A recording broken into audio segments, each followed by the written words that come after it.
Hi, my name is Ethan Polar, and today I chose to do my aviation career presentation on air traffic controllers.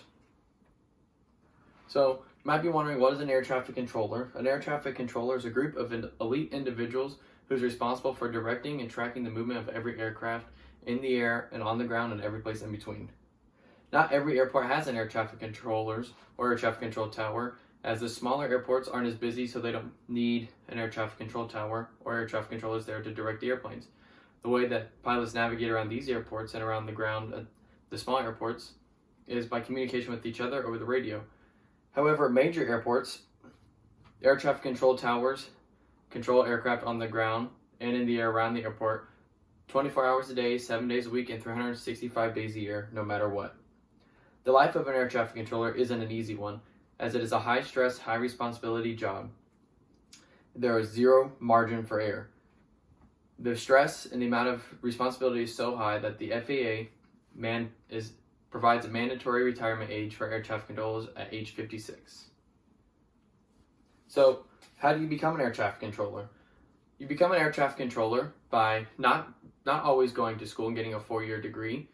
You can have minimal education, prior job experience of prior high responsibility job experience, and go to training through the FAA in order to become an air traffic controller. However, they do recommend that a 4-year degree is very helpful for this job.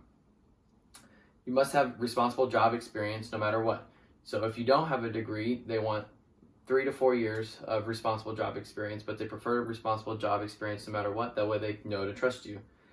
The FAA requirements state that for an air traffic controller, you must have 3 years of progressively responsible work experience or a bachelor's degree or a combination of post-secondary education and work experience that totals 3 or more years. So what about the pay and lifestyle of an air traffic controller once you get the job? The pay and lifestyle, like I said earlier, is very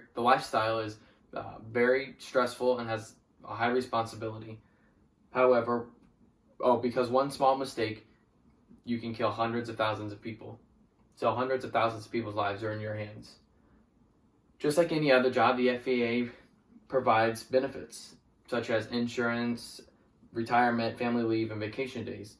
So they say that the FAA has one of the best in the industry for air traffic controllers, so they like to take care of the people that keep them running on a day-to-day basis.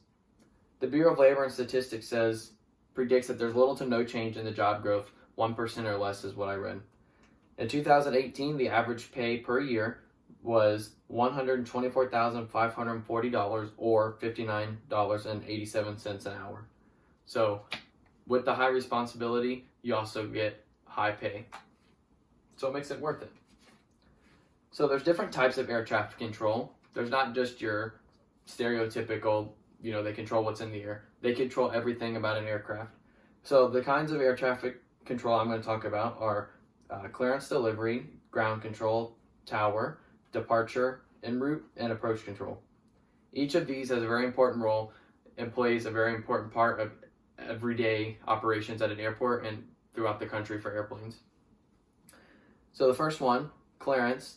When a pilot contacts clearance delivery, they ask to fly somewhere, so to their destination, wherever they want to go. Maybe if you're just flying for fun, you ask if you can go fly around a certain area wherever you are.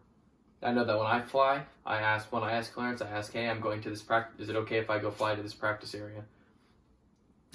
They request an altitude, maybe what time you're going to be departing, if you're going to be flying VFR or IFR, and how you're going to get there. So sometimes they tell you how to get there, and sometimes they ask what your plans and how you're going to get there and where you're going to go. Ground control directs aircraft safely around the ground. They're responsible for telling a pilot where to go and how to get there, and making sure that there's no collisions in between, and that every pilot makes it to their destination on the ground safely.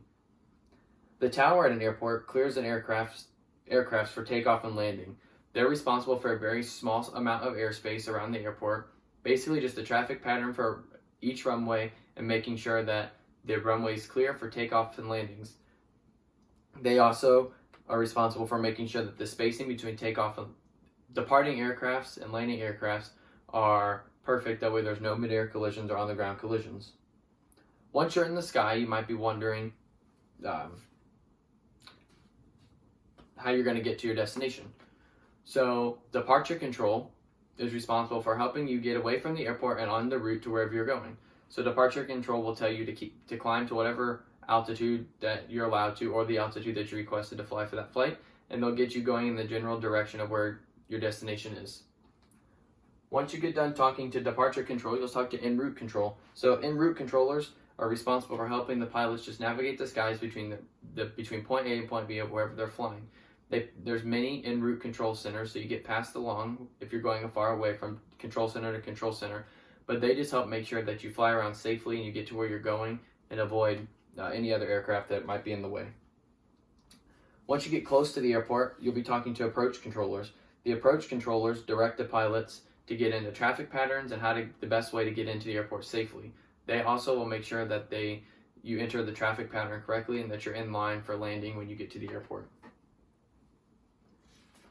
So this is a picture of the inside of an air traffic control tower. This is from a simulator at Massachusetts Institute for Technology, but it just gives kind of a general idea of what the inside of an air traffic control tower looks like, and some computers, and what maybe the view would look like if you were up inside of one. So everybody knows that there are many flights that take place on a daily basis. All you have to do is step outside and look up at the sky, and almost certain you'll see an airplane flying overhead. But just how busy is it, and how busy are air traffic controllers? So there are 518 air traffic control towers throughout the country, 14,695 air traffic controllers to man those towers and other centers that help pilots navigate the skies. There's 19,622 airports. This includes both public and private airports throughout the country, and over 16 million flights handled per year. And finally, over 1 billion U.S. passengers flown per year. So as you can see, air traffic controllers are responsible for over 1 billion passengers flown throughout the air. Without the air traffic controllers, it would probably just be a free-for-all in the sky. So in conclusion, you can see that the life and job of an air traffic controller is not an easy one. There's high responsibility, high stress, as I've stated before. It requires minimal education, but with the minimal education comes lots of training. Because of the high stress, high responsibility, they take care of you with great pay, and you get to go home at the end of the day knowing that you're keeping hundreds of thousands of people safe in the air and on the ground at all times. This is my works cited page.